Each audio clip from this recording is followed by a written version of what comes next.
सीताराम।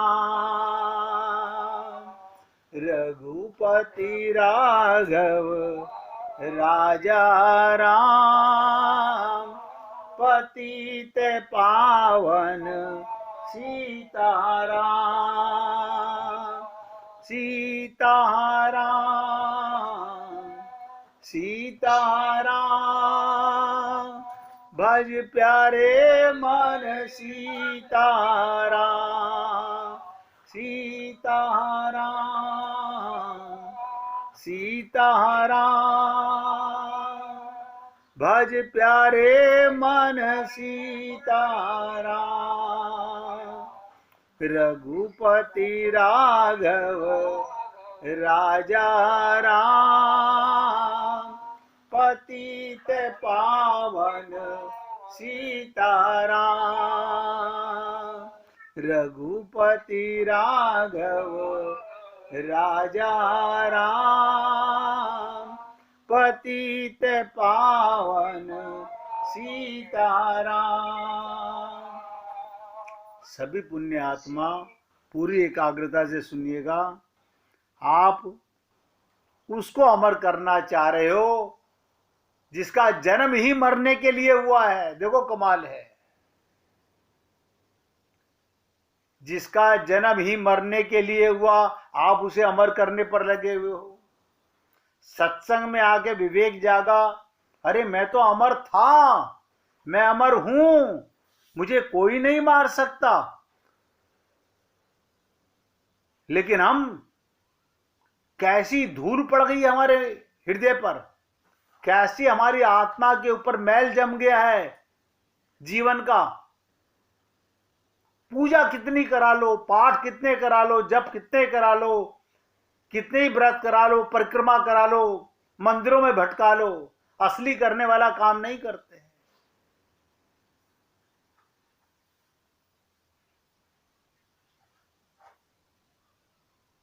इसलिए आपसे निवेदन किया, बहुत ध्यान से समझिएगा। एक और रावण जैसा पात्र जो शरीर को अमर बनाने की चेष्टा करता है। रावण अमर बनाने की चेष्टा करता है,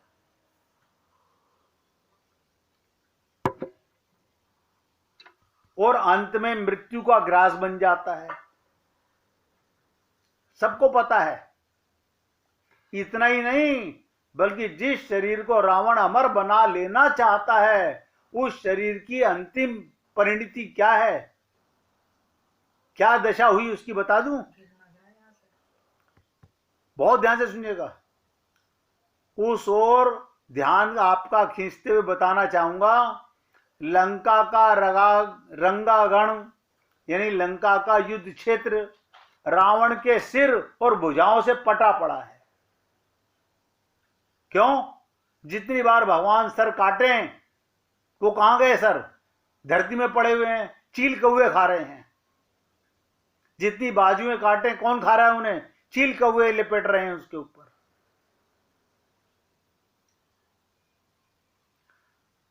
सोचो, यानी सारा युद्ध क्षेत्र जिसमें रावण का युद्ध हो रहा था, उसके सर से हर की भुजाओं से पटा हुआ था। इसका सांकेतिक तात्पर्य क्या? रावण ने अमरता का अर्थ ले लिया, शरीर की अमरता। वही पाप हम कर रहे हैं, वही पाप हम कर रहे हैं। हम भी शरीर को अमर करने में चाहते हैं, बस हमारा शरीर ना मरे। और भगवान शंकर को सिर चढ़ा चढ़ाकर उनसे यह वरदान प्राप्त कर लिया कि सिर कटने के बाद फिर नया सर निकल आए। और मैंने तो आपको इससे भी बड़ी बात बताई थी, हम सत्संग के अंदर तो आत्मा बन जाते हैं, सत्संग से बाहर निकलते फिर शरीर बन जाते हैं। तुरंत आ गई बुद्धि, फिर सर निकल आता है, फिर बुद्धि निकल आती है, फिर अज्ञान निकल आता है, फिर स्त्री पैदा हो जाती है, फिर पुरुष पैदा हो जाता है, फिर ब्राह्मण क्षत्रिय पैदा हो जाते हैं, फिर अज्ञान पैदा हो जाता है। और यही पाप अनंत जन्म से हो रहा है हमारा। अब बड़े ज्ञानी हैं हम लोग।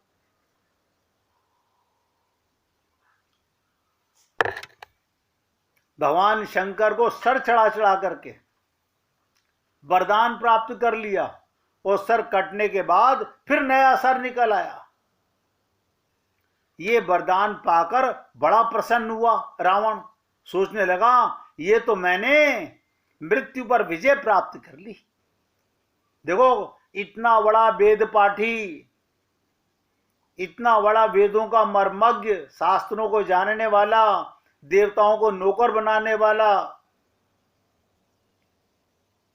उसकी अज्ञानता देखो कहां भरी हुई है। कहता है काल की समस्या का समाधान मैंने कर लिया, अब मृत्यु तो मेरे पास नहीं आ सकती।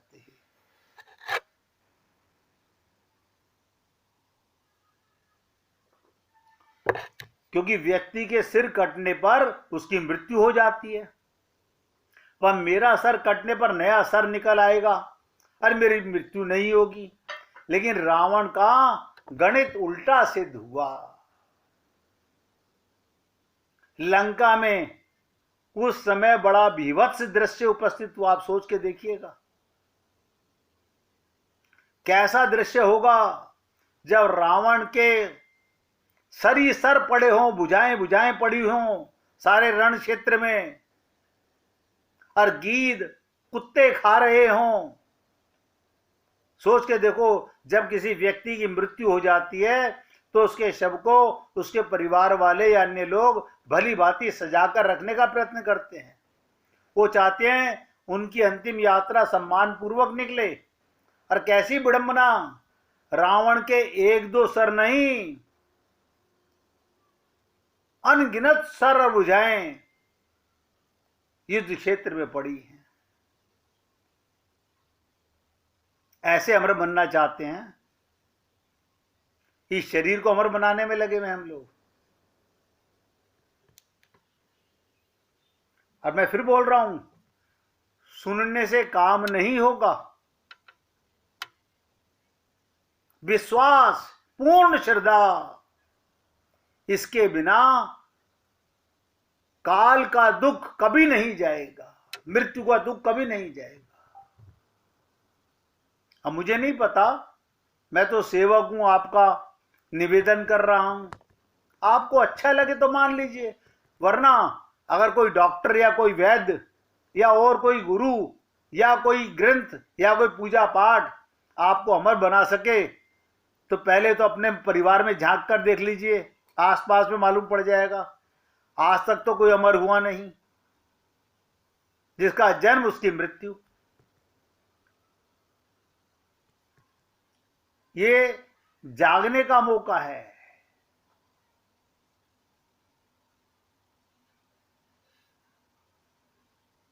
यही जागने का मौका है। अब आप सोच के देखिएगा, कम से कम अब आपको आपका दृश्य दिखा देता हूं। रावण का तो देख के बड़ा बुरा लगा होगा, रावण का तो देख के बड़ा बुरा लगा होगा हमारे को। हे राम, सारी सड़कों पर, सारे क्षेत्र में उसके सर और उसकी भुजाएं कटी पड़ी हों और कुत्ते चील गीद खा रहे हों, कैसा भयानक दृश्य होगा। अब अपनी तरफ देख लीजिए, अपनी तरफ। हमने अनंत जन्मों में अनंत शरीर धारण किए, माना मनुष्य शरीर में आए होंगे, उसकी तो बच्चों ने, परिवार वालों ने अग्निदाह करके जैसे भी जिस धर्म में आए होंगे उसका संस्कार कर दिया होगा। लेकिन जब कुत्ते बिल्ली गधे बने होंगे, जब पक्षी बने होंगे, तो वो शरीर कहां गए होंगे। सोच के देखो। और अनंत जन्म हो गए, 84 लाख योनियां है हमारी, और आपके शरीरों की बात कर रहा हूं मैं। रावण का तो दृश्य हमने देख लिया, रावण से तो हमें डर लगने लगा। अपने बारे में भी सोच के देखिएगा, मैं कब से इस अज्ञानता को ढोता जा रहा हूं, कब से मेरी पागलपने की ये बैटरी डिस्चार्ज नहीं हुई, मैं सब जानता हूं। आज तक जिससे पूछो, अरे हमें सब पता है, हम तो ज्ञान देने वाले हैं, हम सब कहते हैं हमें सब पता है। बताओ, अपना पता नहीं और जमाने की खबर है। एक राजा के दरबार में एक अजनबी इंसान नौकरी मांगने के लिए आया। उसने उसकी काबिलियत पूछी गई तो वो बोला, मैं आदमी हो चाहे जानवर, ध्यान दीजिएगा, मैं आदमी हो चाहे जानवर, शक्ल देखकर उसके बारे में बता सकता हूं। यानी जो आदमी नौकरी मांगने आया वो कह रहा है मैं आदमी हो चाहे जानवर, उसकी शक्ल देखकर बता सकता हूं। राजा ने उसे अपने खास घोड़ों के अस्तबल का इंचार्ज बना दिया। कुछ दिनों बाद राजा ने उससे अपने सबसे महंगे और मनपसंद घोड़े के बारे में पूछा। उसने कहा, नस्ली नहीं है, ये घोड़ा नस्ल का सही नहीं है। राजा को बड़ी हैरानी हुई। उसने जंगल से घोड़े वाले को बुलाकर पूछा। उसने बताया, घोड़ा नस्ली तो है, पर इसकी पैदाइश पर इसकी मां मर गई थी। ये एक गाय का दूध पीकर उसके साथ पला है। एक एक शब्द ध्यान देना, क्या कहा? ये एक गाय का दूध पीकर पला है। राजा ने अपने नौकर को बुलाया, पूछा, तुमको कैसे पता चला ये घोड़ा नस्ली नहीं है? उसने कहा, जब ये घास खाता है तो गाय की तरह सर नीचे करके, जबकि नस्ली घोड़ा घास मुंह में लेकर सर उठाकर खाता है। एक एक शब्द ध्यान दो।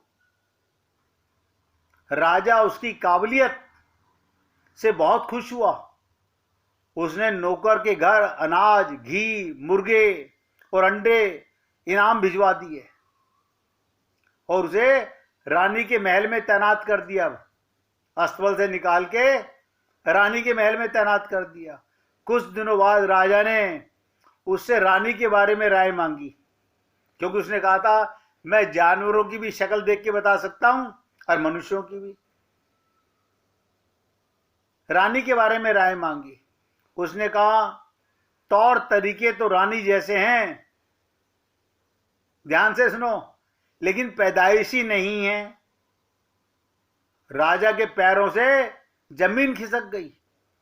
उसने अपनी सास को बुलाया, मामला उसको बताया। सास ने कहा, हकीकत यह है, आपके पिताजी ने मेरे पति से हमारी बेटी की पैदाइश पर ही रिश्ता मांग लिया था, लेकिन हमारी बेटी 6 मास में ही मर गई थी। लिहाजा हमने आपके रजवाड़े से करीबी रखने के लिए किसी को बच्ची को अपनी बेटी बना करके गोद दे लिया। हमारी असली बेटी नहीं है ये। राजा ने फिर अपने नौकर से पूछा, तुमको कैसे पता चला? रानी साहिबा का नौकरों के साथ सुलूक गवारों सा बुरा करती है ये। बोले, खानदानी नहीं है, ये नौकरों के साथ गवारों की तरह बोलती है। एक खानदानी इंसान का दूसरे से व्यवहार करने का एक ही तरीका होता है, जो रानी साहिबा में बिल्कुल नहीं। राजा फिर उसकी पारखी नजर से खुश हुआ और बहुत से अनाज, भेड़ बकरियां इनाम में देकर दरबार में तैनात कर दिया। पहले अस्तबल में था, फिर रानी के महल के बाहर, अब उसे राजमहल में कर लिया। कुछ वक्त गुजरा, राजा ने फिर नौकर को बुलाया और अपने बारे में पूछा। अब ध्यान से सुनिएगा, राजा ने अपने बारे में पूछा। नौकर ने कहा, जान की सलामती चाहता हूं राजन। क्यों? आपके खिलाफ बोलूंगा तो आप तो गर्दन काट दोगे। पहले मेरी जान की सलामती दो। राजा ने वादा किया। उसने कहा, ना तो आप राजा के बेटे हो, देखो कमाल की चीज। उसने कहा, ना तो आप राजा के बेटे हो, ना आपका चलन राजाओं वाला है। राजा को बहुत गुस्सा आया, मगर जान की सलामती का वचन दे चुका था। राजा सीधा अपनी मां के महल में गया। मां ने कहा, यह सच है बेटा, तुम एक चरवाहे के बेटे हो, तुम एक चरवाहे के बेटे हो, हमारी औलाद नहीं थी। तो तुम्हें गोद लेकर हमने पाला है। राजा ने नौकर को बुलाया, अब पूछा, बता तुझे कैसे पता चला? उसने कहा, जब राजा किसी को इनाम दिया करता है ना, तो हीरे मोती और जवाहरात की शक्ल में देता है। आप मुझे भेड़ बकरियां दे रहे हो? आप भेड़ बकरियां खाने पीने का सामान देते हो, ये रवैया राजाओं का नहीं, ये तो चरवाहे के बेटे का हुआ करता है। इंसान के पास इतनी धन दौलत, सुख समृद्धि, रुतबा, इल्म, बाहुबल, ये सब बाहरी दिखावा है। और आप और हम लोग बड़े खुश होते हैं, अरे बाबा क्या पूछो, हमारे नाम से, हमारे पिताजी के नाम से, हमारे दादाजी के नाम से। हाँ भैया, हिंदुस्तान तुम्हारे दादाजी के नाम से है। कैसी अज्ञानता है हम लोगों की। इंसान की असलियत की पहचान उसके व्यवहार और उसकी नीयत से होती है। मैं तो आपको एग्जाम्पल दे दे करके सिर्फ बताने का प्रयत्न कर रहा हूं।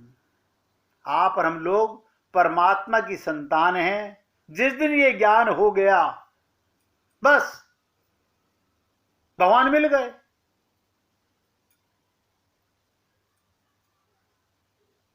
जब सीताराम आचार्य जी ने कहा होगा इस देह में हरि मिलत हैं, तो किसी ने पूछा नहीं वो हरि मिलेंगे किसको। उन्होंने ये तो कहा नहीं कि देह को हरि मिलत है, उन्होंने कहा इस देह में हरि मिलत है। ये पिंजरा भगवान को पाने के लिए मिला है, और हम लोग इस पिंजरे से अब मकान बनाएंगे, कोठियां बनाएंगे, अरबों खरबों कमाएंगे। ऐसे पागलपने में हम अपने सच्चाई को भूले हुए हैं। संत तो इशारा दे के चला गया, अब आप जागो या ना जागो।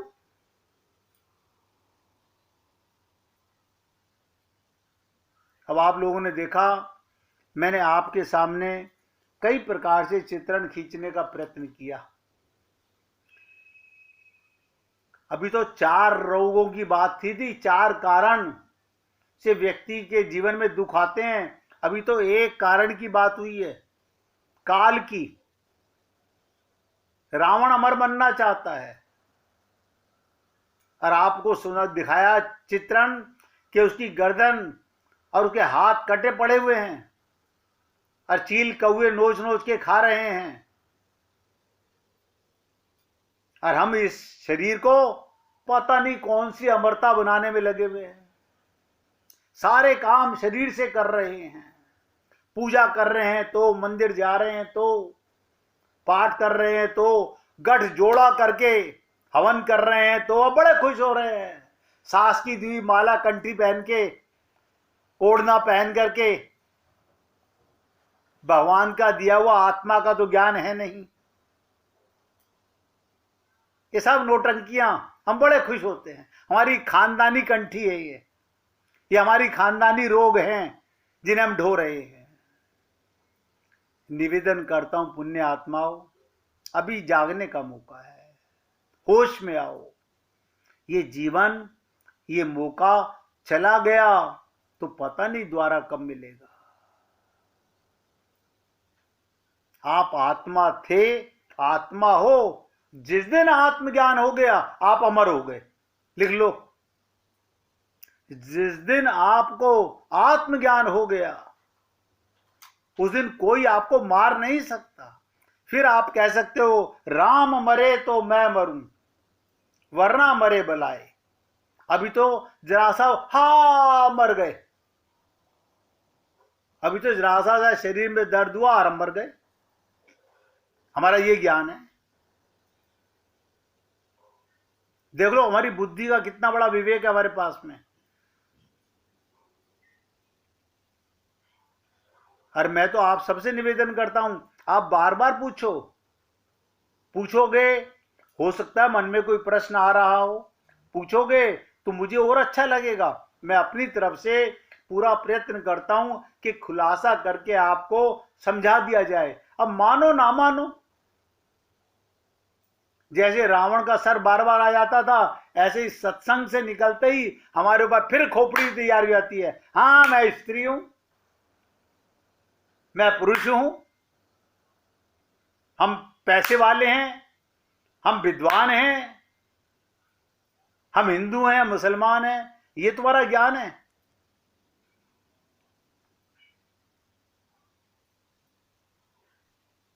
रावण जब भगवान से युद्ध करता है, ध्यान से सुनो, तो भगवान उसका सिर काट देते हैं, पर जैसे उसका सिर कटता है एक नया सर निकल आता है। रावण पर इसका क्या प्रभाव पड़ा? आप सोचो, भगवान राम रावण का सर काट रहे हैं और तुरंत नया सर निकल आया। रावण पर इसका क्या प्रभाव पड़ा? उसने कहा कि बस राम इससे ज्यादा कुछ नहीं कर सकता, राम इससे ज्यादा कुछ नहीं कर सकता, अधिक से अधिक वो सर ही काट सकता है बस। देखो बुद्धि कितनी। विनाश काले विपरीत बुद्धि। अब इस प्रसंग को और डिटेल में चर्चा करेंगे, पहले भगवान का कीर्तन करेंगे। श्री राम जय राम जय